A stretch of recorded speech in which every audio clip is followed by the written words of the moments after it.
Halo teman-teman semuanya, kembali lagi di channel Tani Asik. Kesempatan pada kali ini kami sedang menanam terong hijau. Ini proses penanaman dilakukan dari pagi sampai sore teman-teman ya.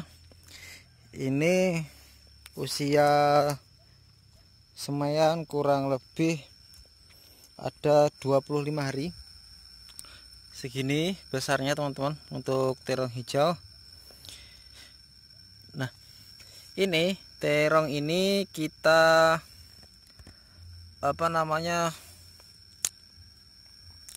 semai itu menggunakan polybag. Fungsinya apa? Agar ketika ditanam itu tidak layu teman-teman semuanya. Berbeda dengan model tanam yang cabut, resiko kegagalan itu lebih tinggi dibandingkan dengan yang di polybag, karena kalau yang dicabut itu kan dia melalui proses layu terlebih dahulu, proses stres terlebih dahulu, sehingga tanaman itu rentan akan mati seperti itu. Nah, kita tanam seperti ini. Nah, kayak gini, ini kan polybag teman-teman semuanya. Itu kita tanam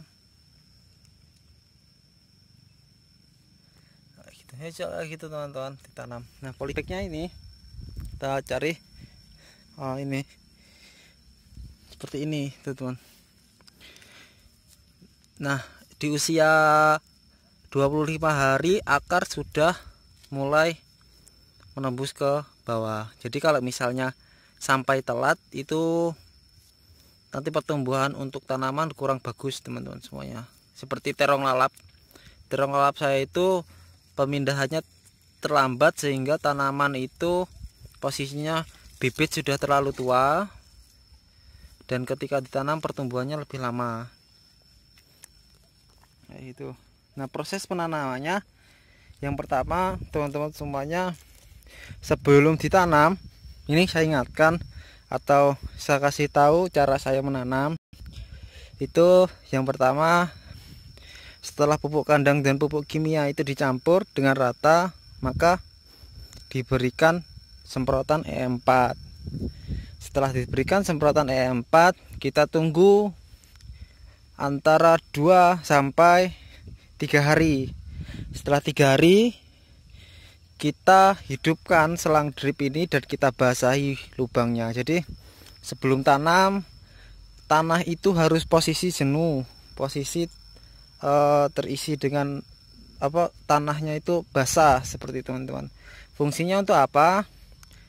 Agar tanaman tidak terlalu stres. Nah, kita pakai polybag juga ada yang stres. Nah, ini contoh bibit yang ditanam tadi pagi tetapi masih seger. Nah, kalau dia basah kayak seperti ini, kebanyakan seperti ini, tapi ada juga tanaman yang layu seperti ini.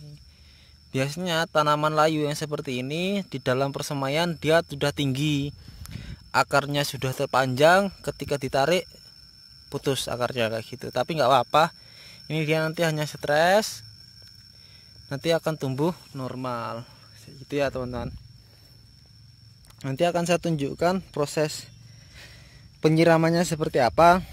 Setelah selesai tanam ini nanti akan saya tunjukkan proses penyiraman. Untuk kali ini saya nggak pakai katembat teman-teman semuanya, karena lagi musim corona, mau ke pasar cari katembat yang besar itu agak ngeri teman-teman. Jadi ditunda dulu, nggak apa-apa, nggak pakai katembat yang seperti video yang sebelumnya.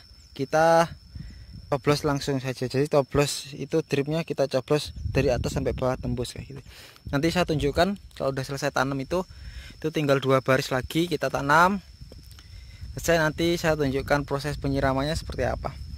Bisa menjadi rekomendasi teman-teman semuanya yang mungkin belum berkebun seperti ini, masih mengandalkan curah hujan, jauh dari air sehingga harus mengandalkan irigasi seperti itu. Pakai drip itu lebih murah teman-teman semua. Ini saya tanam kurang lebih, ini ada berapa meter ya, pokoknya dari sana sampai sana itu 100 meter, itu ada 8 yang saat full, berarti kan 800.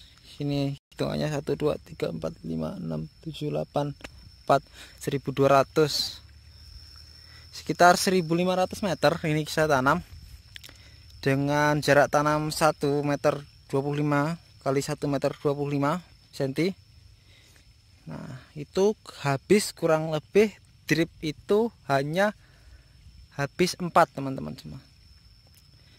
Perkiraan saya habis 4 ya teman, karena yang di sini ini kan dripnya bekas, ini bekas. Terus kemarin saya pakai itu yang baru, ini berarti 5. Kalau ini 40 meter, 5 kali 4 200 meter teman-teman. Nah ini 40 meter ya 200 meter, panjang dripnya 200 meter. Harganya itu saya beli tidak di toko langganan. Biasanya kalau saya beli di toko langganan itu panjangnya sekitar 100, harganya sekitar 78, tapi saya beli ini tidak ada langganan karena kemarin buru-buru, butuhnya juga cuma 2. Saya beli harga 90.000 teman-teman, agak mahal. Tapi perkiraan harga antara 80 ya 80.000 sampai 100.000-an tergantung merek. Nah itu untuk rekomendasi teman-teman kalau mau beli selang dripnya. Ini selang drip biasa teman-teman.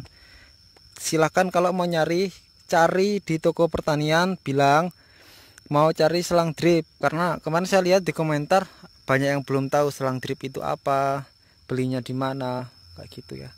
Oke, nanti kita tunjukkan untuk proses penyiraman seperti apa. Dan 3 gelut itu kebetulan belum saya cubles, nanti sekaligus nyubles hasilnya seperti apa, kita lihat bareng-bareng teman-teman.